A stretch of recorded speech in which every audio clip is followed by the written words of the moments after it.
The Michael Berry Show. This is just a reminder of how evil the left is, how lives get destroyed. You know, I'm amazed.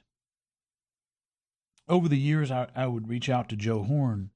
You remember Joe Horn? He's the one that had to put down like a rabid animal the thugs that were breaking into the home next door, the Vietnamese family. They were a small business owner, and these thugs had a crime ring going, and they would break into Vietnamese family homes during the day while the family was all at work because they knew there would be a lot of cash in there, and they knew that those people were less likely to go to the cops. And he put them down, and you remember the Black Panthers went and protested in front of his house, and then our guys went over and revved their Harleys, and during the middle of the press conference, they were, these hogs were just loud as they could be, and they couldn't do the press conference. It was awesome. Anyway, so over the years, I would email Joe Horn, hey, let's, it's been 5 years, it's been 10 years, but let's have you back on. And he would say, Michael, that devastated my life. I appreciate you, but I'd rather not. And you don't realize the effects of things like that on a person's life. They lose a sense of normalcy. Well, there was a guy who was a photographer, a very well-known and well-respected photographer within professional sports. And as in every industry, it's very competitive, and there are people who rise to the top, the cream. And this guy lost his job because of a meme he posted on his personal social media account. I actually learned about it. It was a news story, but I actually learned about it when Rush talked about him. Here's what he said. I have two stories about Kamala Harris. One's from The Spectator, and one is one of the oddball sports websites. The NBA has fired a freelance photographer because he insulted Kamala Harris. His name is Bill Baptiste. He's an independent contractor, had the deal terminated by the league after he posted a sexist Facebook post referencing Kamala Harris. He posted an image that read Joe and the Hoe, H-O-E. Now, what do you think that's about? Joe and the Hoe. Well, that takes me to the second story. They got rid of him, by the way. It's no secret, but public knowledge, that Kamala Harris slept her way up into California political life by being a very public escort and mattress for California Democrat kingmaker Willie Brown. Now, some people read this story. Mattress, didn't he mean mistress? No, I think they meant mattress here.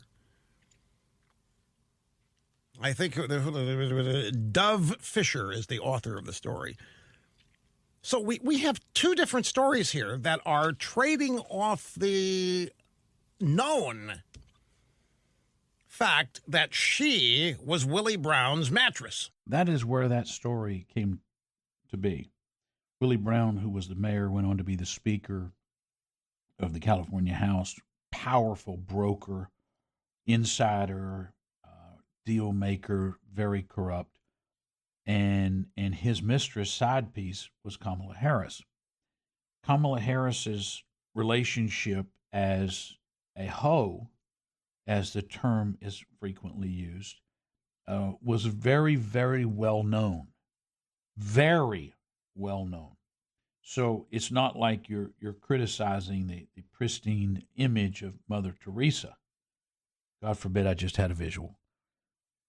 That photojournalist, photographer, who Rush is talking about, his name is Bill Baptiste.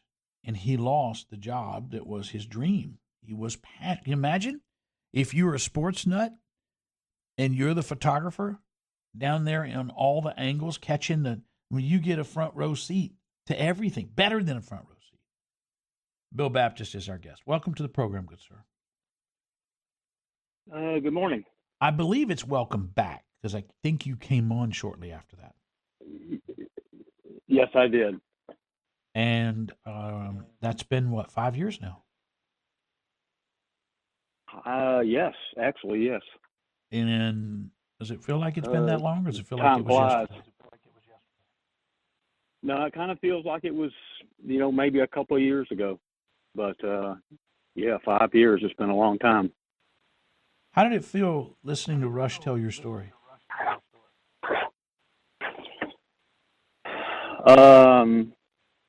It kind of brings back some bad memories. Yeah, it's a pretty terrible thing. I remember at the time having this sick feeling in my gut that this guy, it's not that your life is ruined, but it's certainly affected. Hold on, Bill Baptist is our guest. I almost forgot, fellow babies.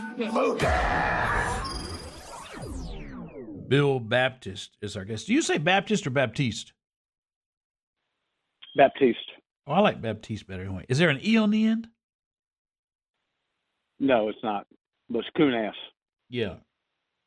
So I got an email from a fellow named Kevin Baston. Said, worked with Bill when I was at the Texans, 01 to 09. He's first class. You had sent me an email about Joe Duggar, the get-back guy, with the Oilers, and you said, ask Pastorini about him. He'll remember him. And so I called Pastorini during the break, and he said, oh, yeah. And he remembered you and the whole deal. How did you get involved in sports photography? I worked at the Summit in the maintenance department. And for some reason, I got interested in taking pictures. And so I would take pictures of like the concerts that came in and, the Rockets and stuff like that just for fun. And the team photographer for the Rockets was Lou Witt. And Lou had been there. In fact, he started with the Oilers day one. So he had been around for a long, long time, a good photographer. He was just getting a little old. And the guy that was kind of running the media at the Rockets, he asked me if I wanted to shoot for him. And I said yes. I was a little hesitant because I didn't want to take Lou's job away from him. But he said that, that was okay. I said, okay. And so that's where I started. And then my name kind of got around, worked for the Astros for a little while, worked for Rice University for a long time, started with the Oilers and then the Texans.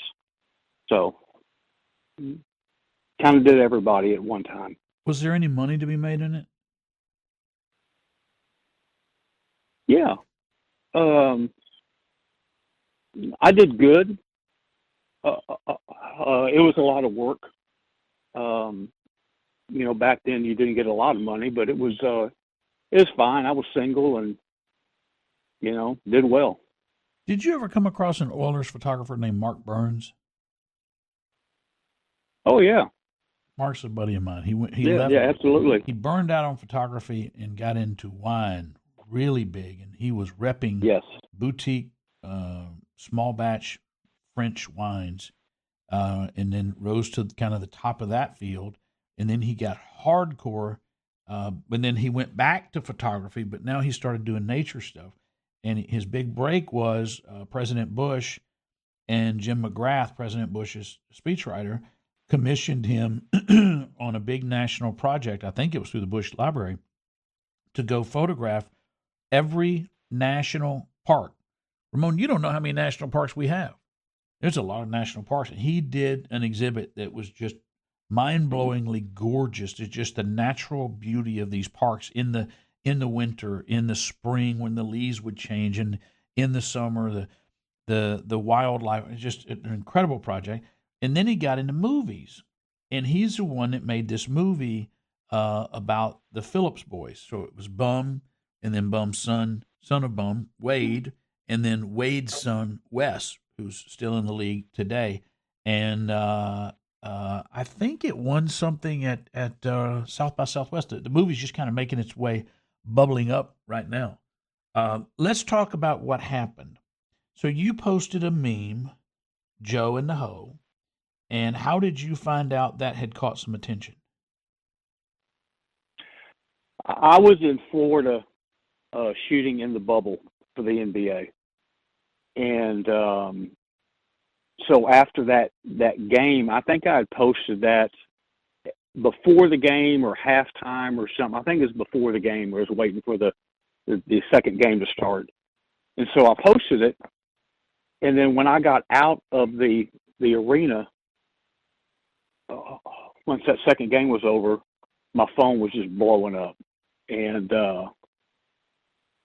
that's when I knew something was probably not a good sign.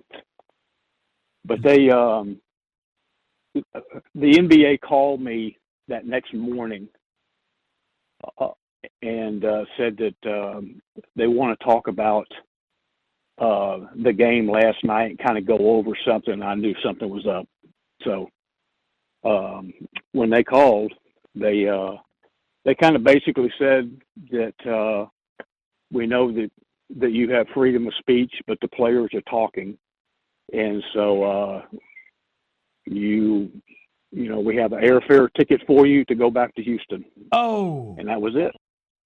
So somebody could have posted that, Donald, a picture of Kathy Griffin cutting Donald Trump's head off and holding it decapitated. They could, cheer for his assassination, but you post a meme of something that is widely regarded as true about the sainted Kamala Harris, and you lose your livelihood. Wow, free speech is not guaranteed, only that Congress does not make laws prohibiting it. So you don't technically have a free speech right to say what you want, but culturally, our political tradition is that we believe in free speech even if we don't like it. And that is tawdry. That is awful. It still bothers me 5 years later. You retired after that? Yes, I did. And you live in Livingston or on Livingston? Right outside of Livingston. I'm probably about 12 miles. It's actually north of Onalaska. Oh, what's it about 5 called? miles north of Onalaska. It's called Hog Heaven Subdivision. Oh, I like that. Do you go eat at that fried chicken place the old black lady owns? You know what? I went by there after you said something about that a while back. And no, I haven't gone over there, but it's still there. It is supposed to be, I think it's fried catfish. It is supposed to be amazing. Ramon, you and I need to go up there. Yeah. You have never seen how much fried catfish I can eat. I don't brag about a lot of things about myself. Well, maybe I do. But my fried catfish put down capacity, I mean, it really is. It's something. Even I sometimes look back and as if I'm another person and say, wow, God, you're amazing. Billy Baptiste, it is a pleasure to talk to you and catch up with you, one of many casualties of the culture war, but you seem like one of the coolest people ever, and we appreciate you spending time with us.